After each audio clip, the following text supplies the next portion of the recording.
for me, I gotta just connect to who the lead is, and just find like a thing that hooks me to them. Something that just makes them quirky in a way. But it was hard to do because it's like, it's Harriet Tubman. This is like a serious time. We've always seen her be serious. So I was like, there needs to be something else, or else it's just one note. Yeah. There hadn't been anything of nuance. It was like, I'm a strong black woman who saves black people, and that's it. And I was like, no, like there's that's some. Like a Tuesday in Brooklyn. Yeah, that's like regular day. But then the thing, and I connected with her three Tuesday in Brooklyn. So I connected with her biographers, and they gave me some stuff to use. And one of the passages was Harriet was leading this family to freedom, and it was a stressful time because Harriet Tubman's identity had leaked. And there was a bounty on her head. It's a really stressful time. And this father, he's really stressed out, and he has a panic attack. And he doesn't know he's having a panic attack because he thinks he's endangered his whole family. And Harriet, this guy's making a lot of noise. Harriet walks up to this man, everyone's like, oh shit, she's gonna shoot him. And she puts her hands on this guy's shoulders and she starts to talk to him. And then she makes him laugh, and then he like calmed down. And I was like, wait, that's it. That's who Harriet Tubman really is, in the face of the ultimate monster of slavery. You got time for jokes. Yes. You got time to show up, not just like motherly, but there's a reason why people are following you know? And that's also our culture. So much of that is our culture. Yeah. So how did you get from that to being Princess Penny and then adapting, and it is live action, just to be clear, and you're seeing some of the images of the interiors of both of the sets of comics, as well as some of the stuff from Iyanu, the series. Iyanu, the hit series, the #1 viewed. Started like casting and everything like that. We're talking. Don't do it. Don't do it. Yeah, don't. Are you in development? Are you in development? We're talking. We may be talking to someone who might be Harriet. Okay. Watch who's following me on Instagram. That's all I gotta say. Oh my goodness. You'll know it. So tell us about Killer Bee, your other project. So Killer Bee is about this retiring assassin who meets this kind of like, it's DeWanda Wise is playing her in the movie.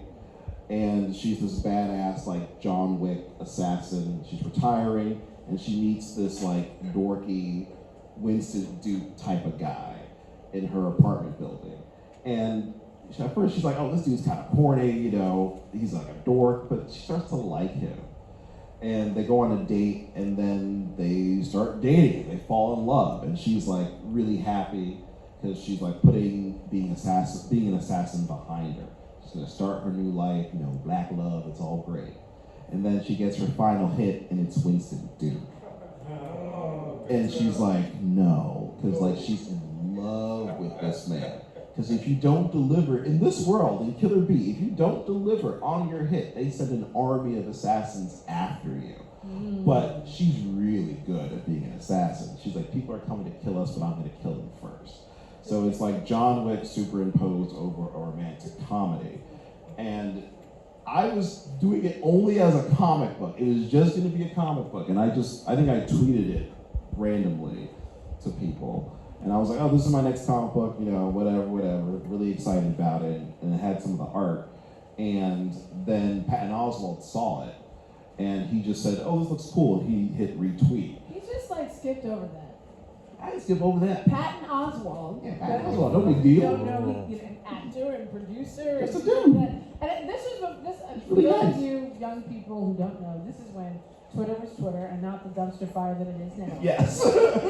And we used to have discourse on there and discuss things. Threads, it's kind of getting there, but it's really not like it was. Like I really miss the old Twitter. Moment of silence. Artist formerly known. The artist formerly known as Twitter. But this is when a lot of these conversations would happen. And then literally somebody who was a star or very well connected could just pop into your comments and these things could happen. So he tweeted out, this looks amazing. Yeah, he tweets it out that I think this looks really cool. And then my literary manager was calling me. He's like, dude, what's happening? I keep getting calls about Killer Bee. There's like 3 different studios who are like, fighting over this. And I was just like, wait, what? And he's like, yeah, like you need to get on the phone and we're gonna have a conversation. This is gonna be like a thing. And I know DeWanda, like I know her personally, just from being an actor and stuff. And I just kind of sent her a text like, hey, this is gonna be a thing. Would you want to be in it? And she was like, yeah, sure, okay. And I was like, all right, cool. So it was Confluential Films, which is owned by Tommy Oliver, Black-owned studio. Started out making documentaries, an independent film, and then they got this amazing, I think, grant loan from Goldman Sachs for like $500 million.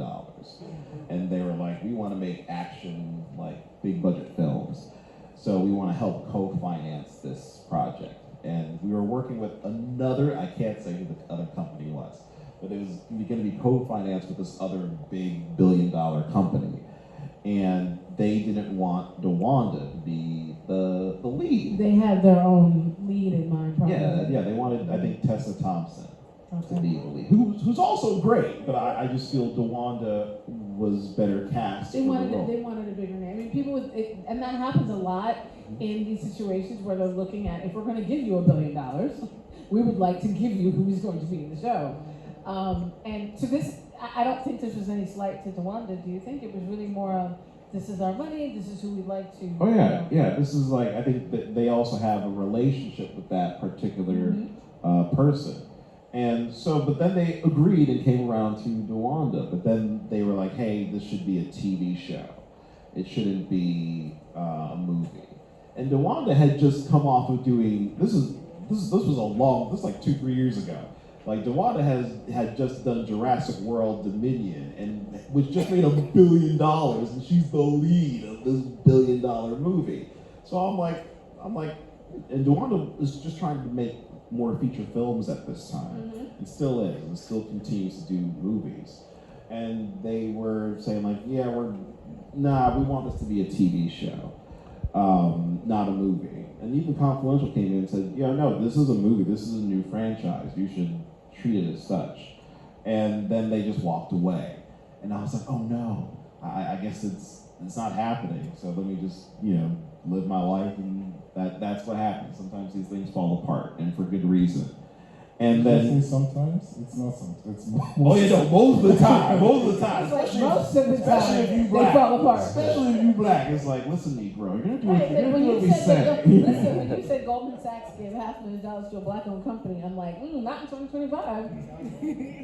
So we are lucky that you got that when you did it. Before DEI. There you was go. the thing.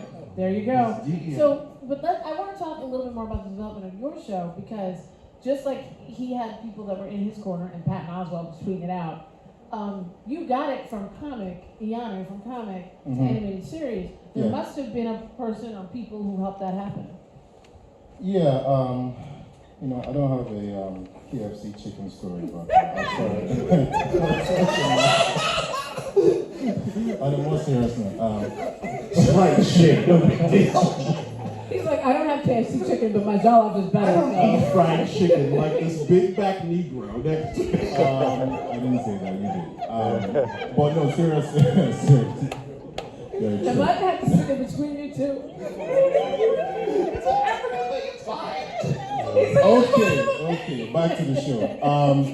So who helped you? Who helped you get Iyanu developed into an animated series? I think water, are you okay? I think before I go to who helped me, I want to sort of frame this, because I know people are here to understand how, David and I have been able to get to this point. And, it's funny, I know what it's like to be on the other side of this, the table here and listening and wanting to get actual facts. One of the things that I try to do with my stories, like I try not to lie to people. This was a very long and hard journey. I think it's important to understand that, trying to say this in the most diplomatic way, it's important to understand what you're signing up for. In 2008, I released my first animated short film.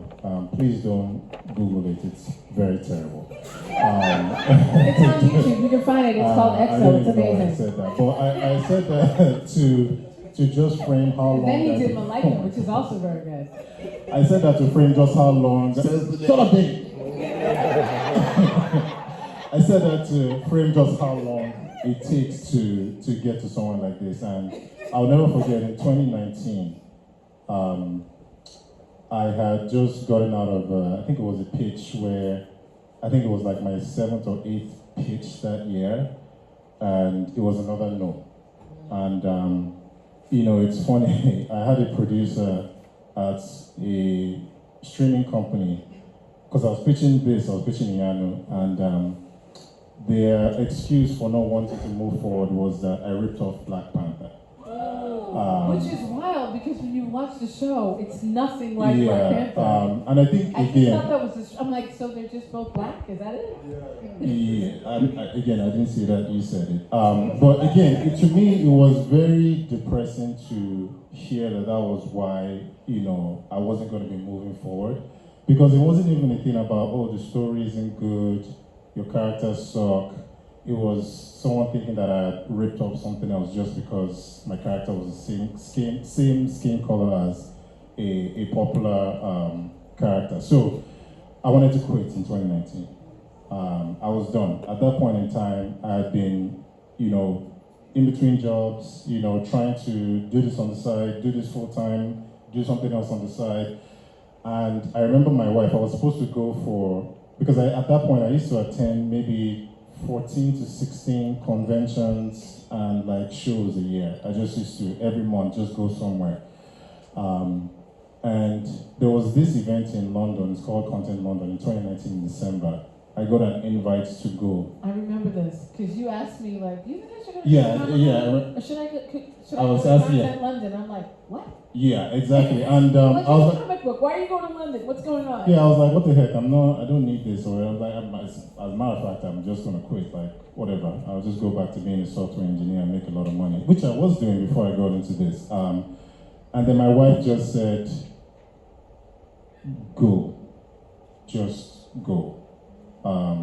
And she was like, what if this is the time?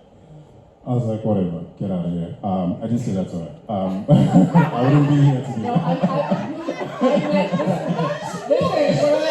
I've met his wife, and he would never. I've met his wife. Shout out to me. But yeah, I was like, I don't want to do it. She was like, just go. I was like, okay, so I got the tickets, I went.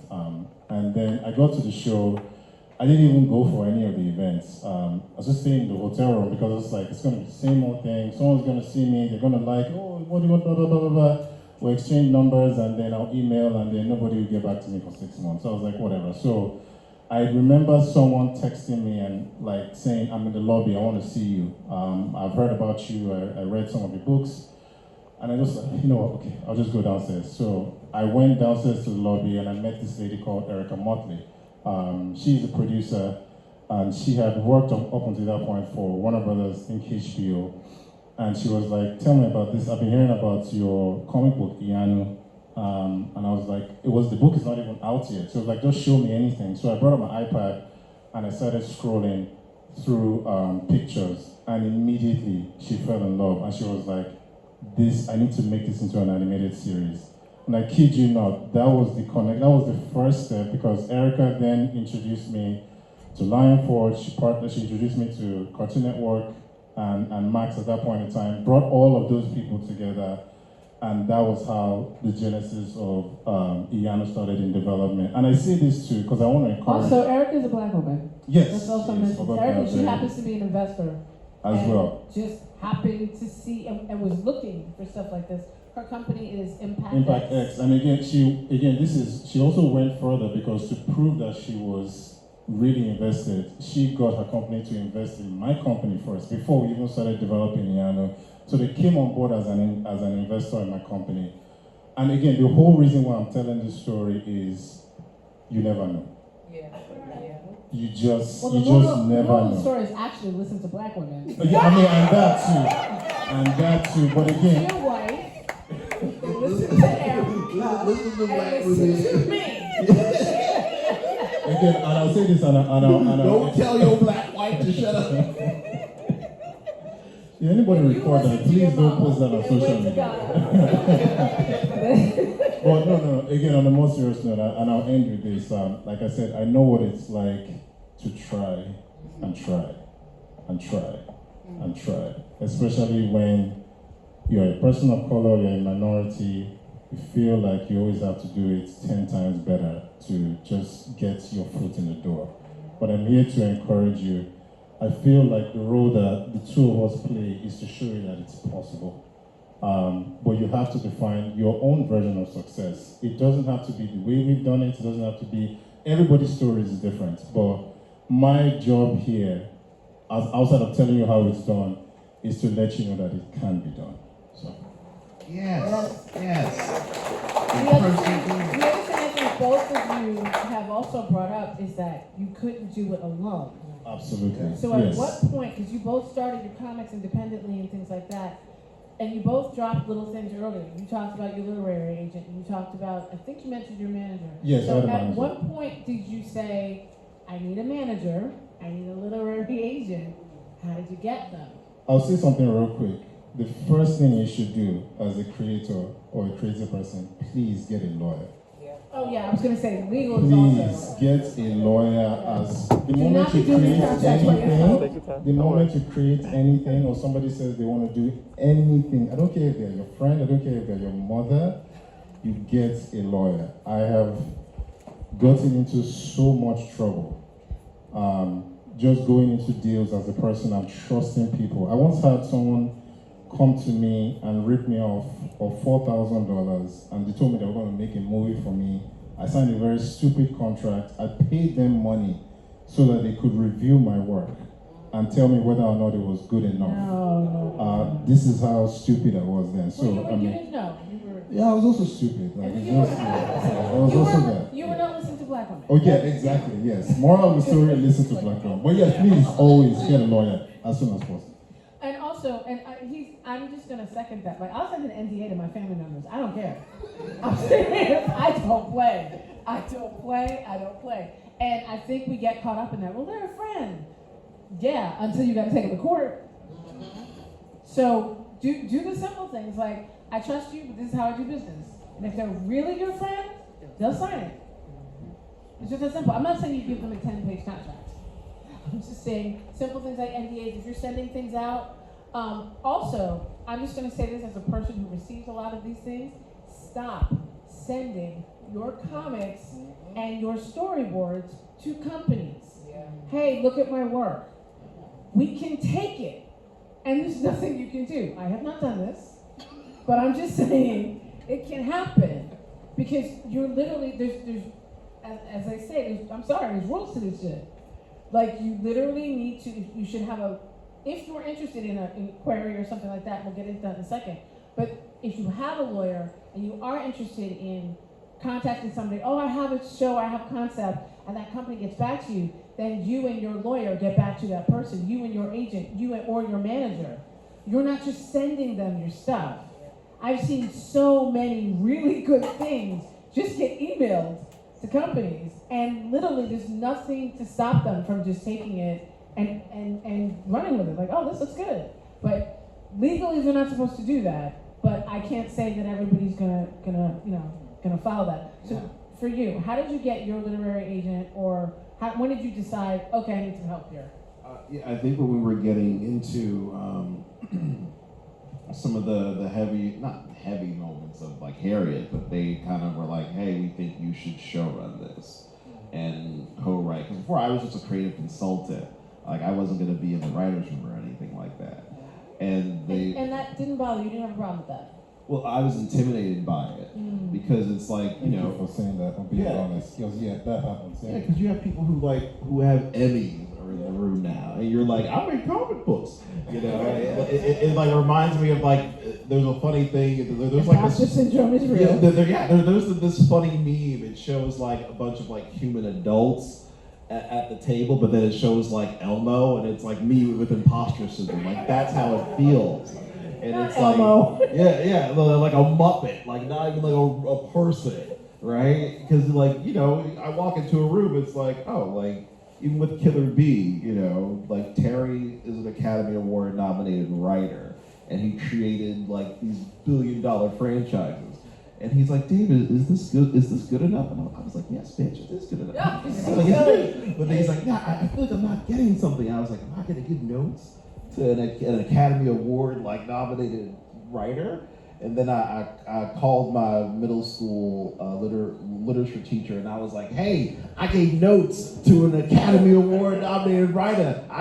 Now who's delving into their psyches? Yeah, yeah. So no, and honestly, and I've seen that happen, and it can be very intimidating. But honestly, when you walk in the room, nobody knows that. Yeah. And I need everybody to channel their mediocre white boy. I really do. Channel it like, listen, I don't know, but I'm just gonna do this. Because I think that, and I have been in this position as well. I don't have an animated series or anything like that, but I'm saying I've been in situations where, do they know that I literally have no idea what's going on? You know, but I can't tell you, when you said being on this side of the table, being on the corporate side of this, there are so many people that don't know what they're doing in entertainment. It's bananas. Like, so I have been in meetings and I'm like, how did you get dressed this morning? How? And you're running a company, not lying for it, I'm just saying. But there's so many times that I've been in meetings with executives, and you would think like, oh wow, all these people have it buttoned up because they have all these awards and all these things, all these letters after their name. They don't know what's going on. Their assistants doing all the work, their producers doing all the work. They literally don't even know what meeting they're in. So, if that will help a little bit with the imposter syndrome, you know. Oh yeah. But now you are a showrunner, and I actually want to ask you about the showrunner question too. So you are showrunning. Yes. Harriet Tubman, Demon Slayer. Now, do you have like a co-showrunner? Do you have somebody who's like or is there somebody that you go to say, okay, I don't know what this means. Help me. I am partnered. Oh man, like we're not allowed to say who it is. You can't say who it is. I can't say who it is. No, I can't say who it is. Just say the title. I'm co-showrunning it with an experienced black writer who is a name, who is like when they walk in, you're like, oh, it's that person. That's good. And mostly because when you're showrunning, it's not just the writing and the storytelling. It's as if you're trying to paint a beautiful painting, do your taxes, and change a baby's diaper while you're inside a building that's on fire, and you have 20 minutes to get it done. I can't believe how accurate that is, though. Yeah. The way I see, that scene from Tobey Maguire's Spider-Man when he has all these webs and he's trying to stop the train from it. That's what the job is. Like literally. Exactly that. And and I've never done this before, and it's millions of dollars that they're throwing at you, and they won't say it, but there's an undercurrent of like you better get this right, Negro. You won't have another choice again, Negro. Remember, there is pressure. It's like we're writing these checks and we're white. Anywho, I voted for Kamala. I'm not racist. Oh my God. There's that undercurrent in the room. Did you feel that undercurrent in the room, or what was it like? This is also your first time showing. Yes, it is. You're a trip, man. No, I think for me, that's what I'm about to. That's what I knew there was somebody in the audience who would need that question answered. I think the right question is what isn't a showrunner? Right. Because Okay. So everything. let's just break it down for the other. Cause this is the other thing. It means different things for animation than it does for live action. Yeah. So let's start with basics, like director. Everybody in the room kind of knows what a director does, right? On a film. What does a director do on an animated show? On an animated show, a director leads a team of storyboard artists, and his job is to take the script and basically just transform that into moving pictures. Like the overall vision of that episode or a series of episodes is what the director is responsible for. Okay, and an executive producer, that's the other thing. Executive producer can mean a bunch of things. It can mean you funded this, or you have a leading role, and it's in your contract to just get that title. So what does an executive producer mean on the TV live action side? You're basically watching everything. Mm-hmm. And it could mean like, okay. You're not doing the creative work, but you're watching You can somewhat dip into the creative work, but it's like, are we going to film Harriet Tubman, Demon Slayer in Louisiana? Or or it's actually cheaper if you film in Canada. Okay. Or actually, you know, it's probably better if we do it in Atlanta, because we don't have to fly in extras and stuff. Or, okay, let's do it in London, and like, you know, British people can change the accents up. And then I'm like, no, I want to kind of like, since this is an American story, maybe keep it in America, Louisiana. But it's like, Dave, we're filming on these cameras, and the cameras might melt, or things might happen because Louisiana is really swampy and stuff. Or even like right now, it's like, who's going to be Harriet? This person has 10 million followers on Instagram. Let's get them for it. And I'm like, yeah, but they might not be the right fit for it. This person has 10,000 followers, and they're an amazing actress. I saw her on Broadway, or I saw her on this TV show. She should be Harriet. Or even just looking at scripts of like, we're going to reveal this thing in episode 8. But I'm like, it's better if we reveal it in episode 2. So what is executive producing in animation?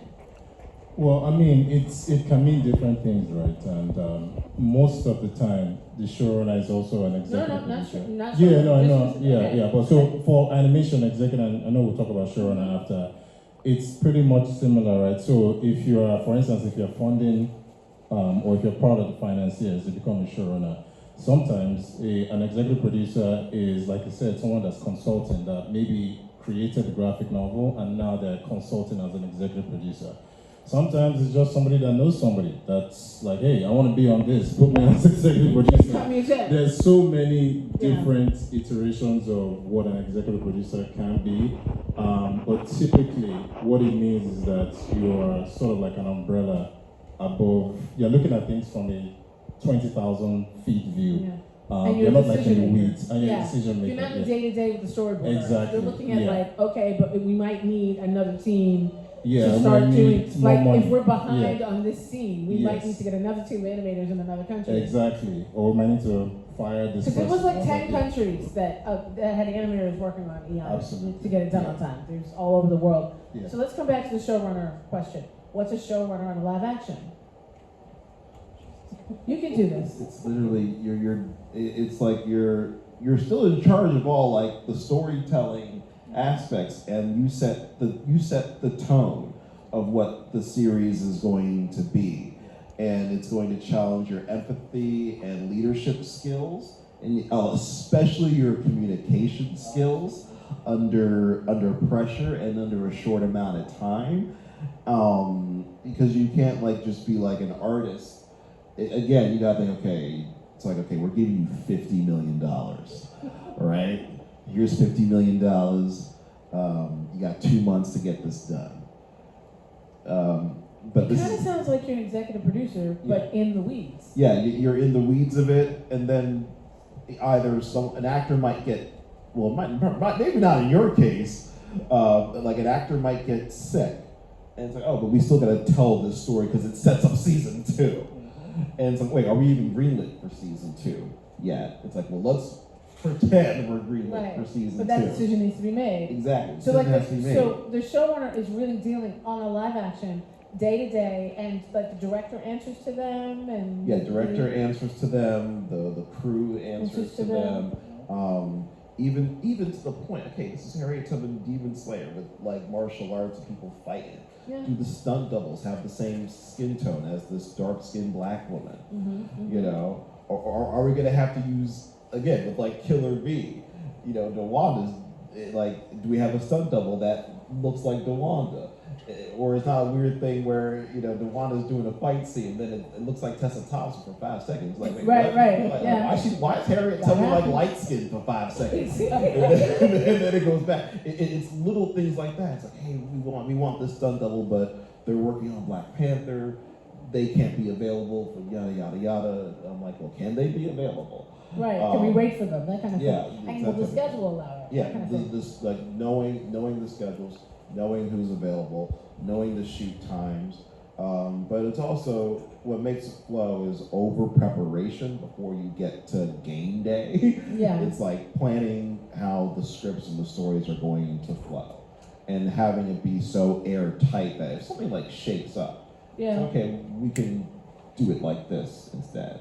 Now, in terms of show running on Iyanu, it's animated.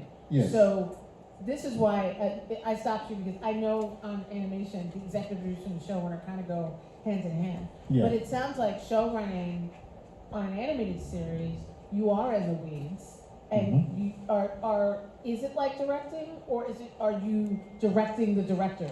So I think animation or live action, a showrunner is many things. A counselor, a politician, a dictator, sometimes a maid. Like, I'm serious. It sounds like a joke, but you have to wear. So think of it like this, right? So you've seen the orchestra, right? You see the conductor. Like, that's what a showrunner is. But imagine doing that, and then the person that's supposed to be playing the cello faints. Then you have to do this and play the cello at the same time. And then that person gets better, and then the person on the piano falls sick. Then you run there. So you're literally running the show. That's why you're called a showrunner. You literally run. So yes, you direct directors. If a director, for some reason, either leaves or gets fired, you may have to direct the episode. If an executive producer gives notes, like right before an episode is supposed to be done, you go in and you rewrite the script, right? So you're literally responsible for every creative aspect from beginning to end. And because of this, so many showrunners are almost always executive producers. Yes. Which is why you never see a credit for a showrunner. Exactly. You see a credit for executive producer. producer. So when the credits roll, it's like, why have I never seen that in the credits? Because they're usually an executive producer. And they can't say executive producer, director, maid, financier, dictator, all of those things. They can't say all that. They just say executive producer. But so the word executive producer has many meanings, but almost always, if you're looking at a TV show, the first name that comes up as executive producer has the money, and the second one that comes up is usually the showrunner. If you're looking at a TV show, film depends on how they do it. Yeah, it's all different. Sometimes, like the way you negotiate your contract is where you appear. That's and sometimes an actor will have their name up there because that was in their contract. I will get executive producer credit because I am a member of the production guild. Yeah. And especially in live action. DeWanda's an executive producer on Killer Bee because she has, we just had a call about like the script, and even now we're like interviewing directors, and I wanted her to have that because this is her first, she's in almost every single scene in Killer Bee. And it's also her first action, lead role, definitive lead. It's all surrounding her. And also, so I want her to feel comfortable. So we pushed for that.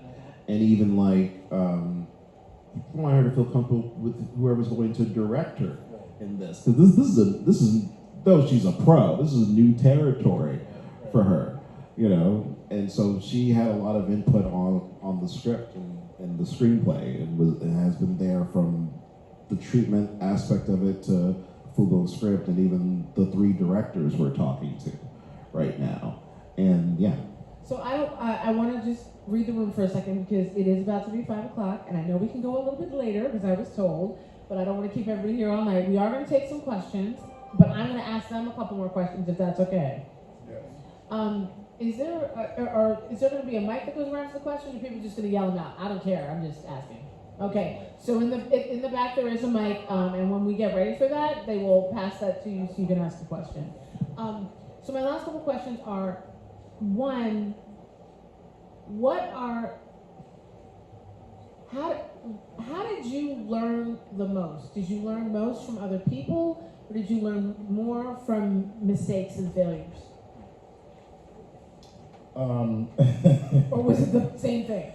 So I was very lucky to be, one of the things that was very attractive about Lion Forge is that, their mission pretty much aligns with mine, right? So Lion Forge's mission is diverse stories authentically told. So they are actually very intentional about putting people of color in positions of leadership. So I was very lucky to be surrounded by experienced people.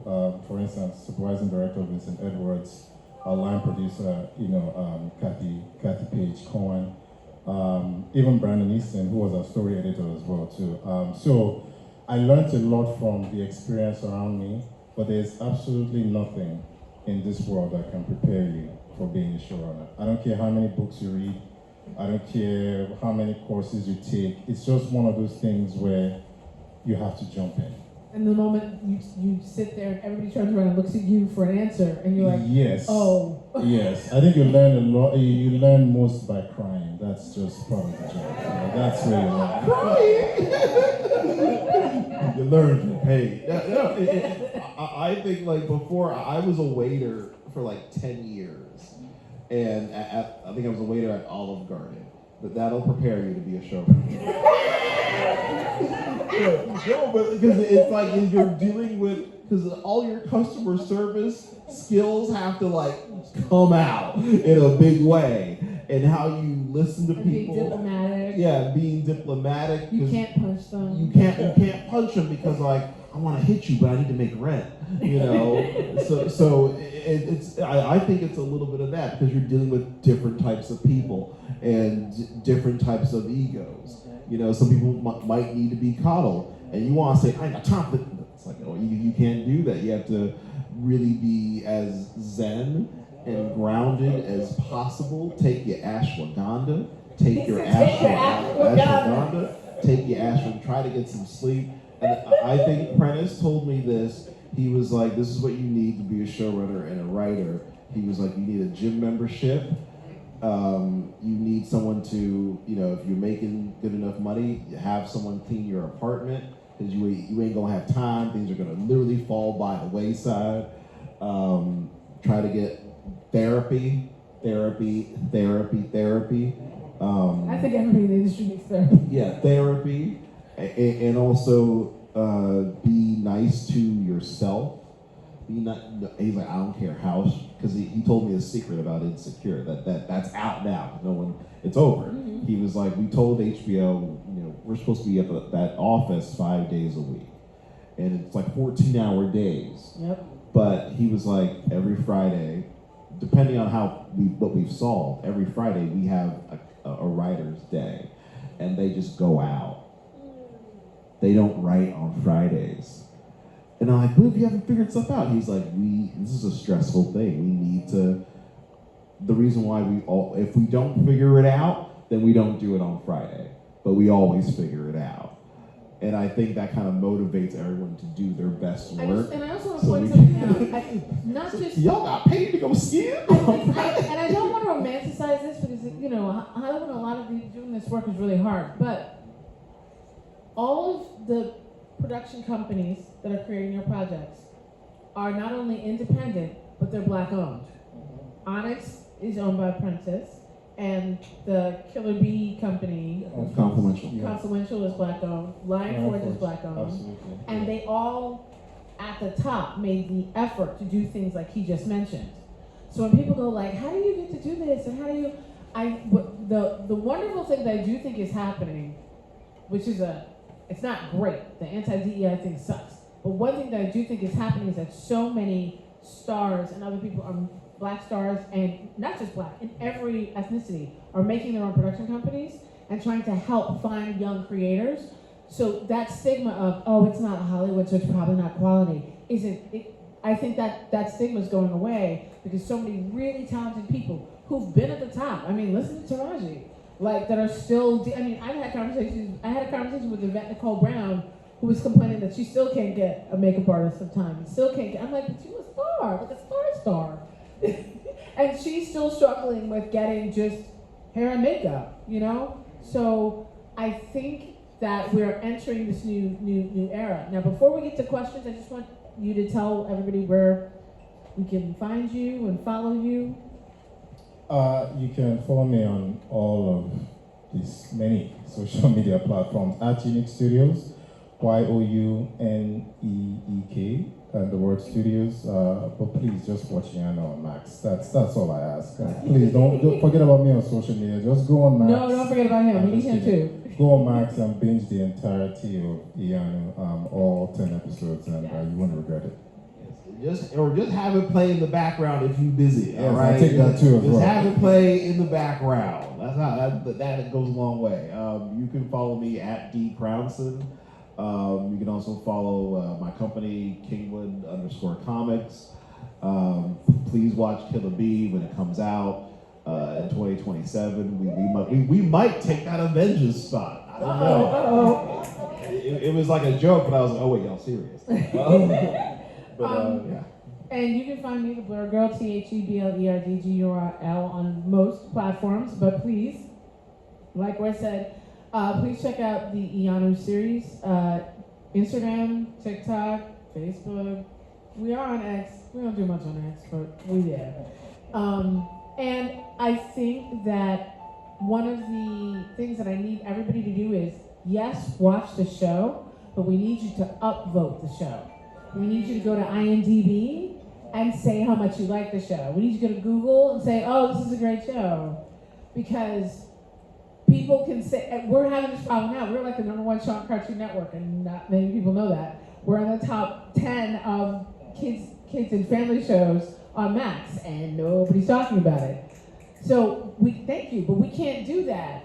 We need to be able to tell everybody. There's so many fake accounts I can make too. Oh my God. But the point I'm trying to make is, even if we're not looking at Hollywood and we're looking at parents and other people that we want to see the show, I know if you're a parent and you're like, oh, I want my kid to watch the show, you want to see what other people think of the show. So please, please, please watch it repeatedly and then comment and upvote it and give it stars. And, I'm not mad if you do an Instagram post for 7.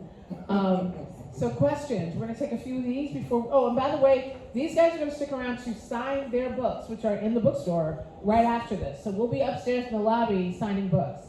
So, okay, I saw somebody over here. Okay, yes, you. Yeah, I think he's got a mic, if you can reach it. No, girl, yeah. Thank you. That's fine. But thank you for calling out entertainment attorneys. We are very important.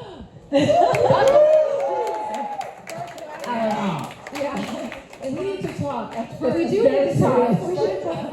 But in any case, something that attorneys cannot do, even though we do have a large part in the development of art and things like that, with these companies that we work for, we cannot make business decisions, like casting decisions. So I wanted to ask, which you kind of alluded to when you were talking about casting DeWanda Wise versus Tessa Thompson, there might be some unspoken additional things that larger companies might be thinking about when they're looking at somebody like Tessa versus DeWanda. So what are you doing now that you're kind of in spaces where you do have a lot more of an advocacy ability and you are able to talk about casting decisions and really consider these things that are pertinent to your community that might not be known by the larger entities in this space? How have you found that you have a greater ability to advocate for casting that is more realistic to your vision, to your characters that you've created? Or do you feel like you're still in some cases like handcuffed or beholden to the whims of a larger studio? I think you both have good answers to this, actually. Yeah. Be first to that. I think yours is really interesting and cool. Ghanaian Jollof first.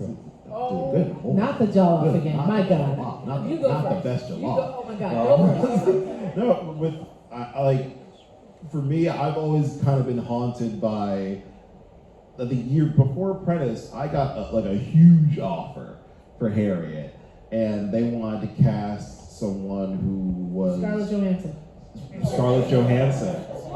It wasn't Scarlett Johansson. Joking. I am so joking. It might as well have been Scarlett Johansson.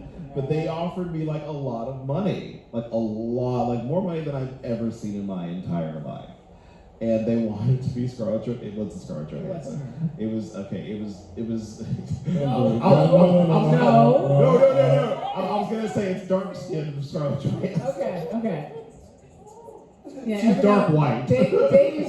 No, I will never say. I signed an NDA. I can't say who it is. I was going to say, this is what NDAs are for. No, I could never say who it is, but it's someone, a world famous person, is all I can say.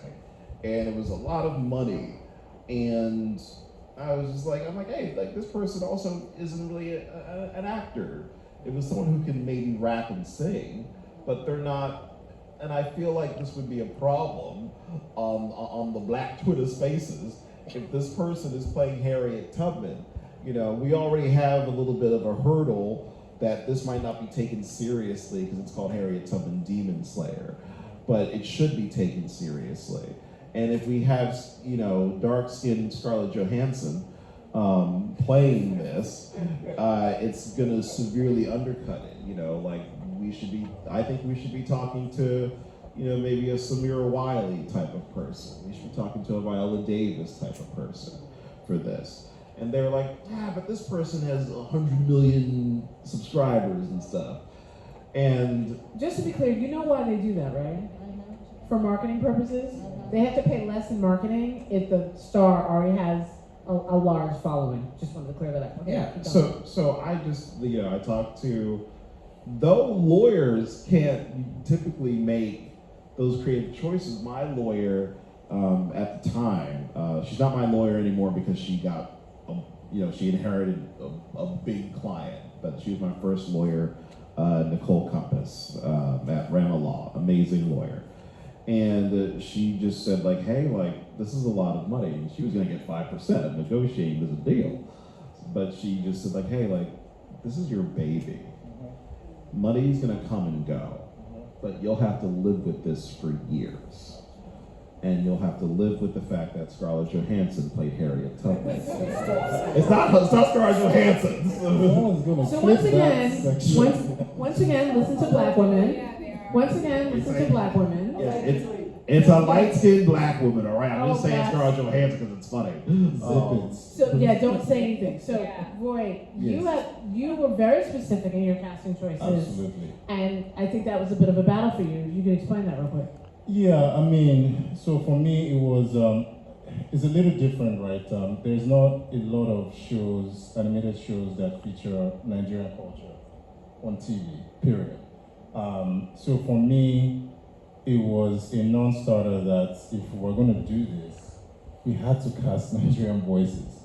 But this is where partnerships are crucial, right? If you partner with the wrong person, you can get stuck, right? So for me, the fact that I was partnered with Lionforge, I was empowered to say, I'm a Nigerian, born in Nigeria, doing a show that's based on Nigerian culture, which is for a global audience.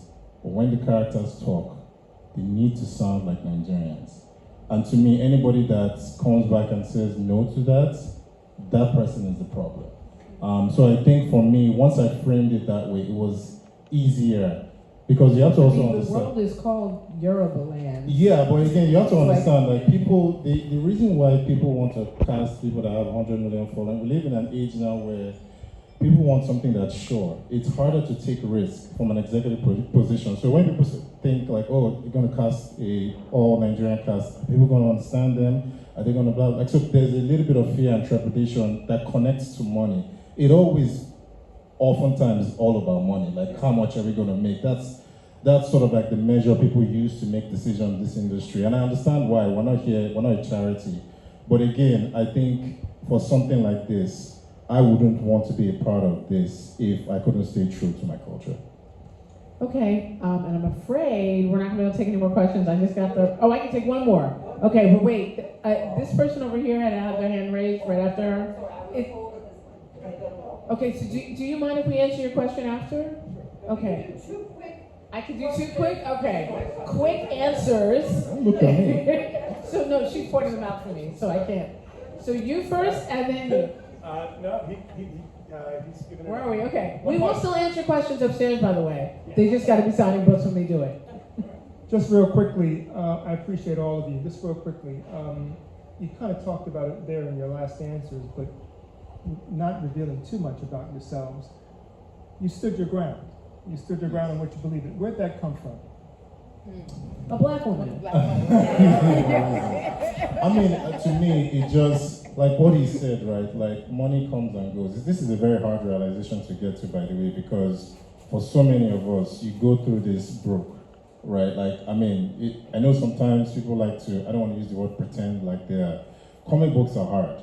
We don't make a lot of money, period. So when somebody offers you a lot of money, it's hard to say no, but it's a thing of pride, right? Do I want to be able to go back to my home country and have my character sounding, like white people?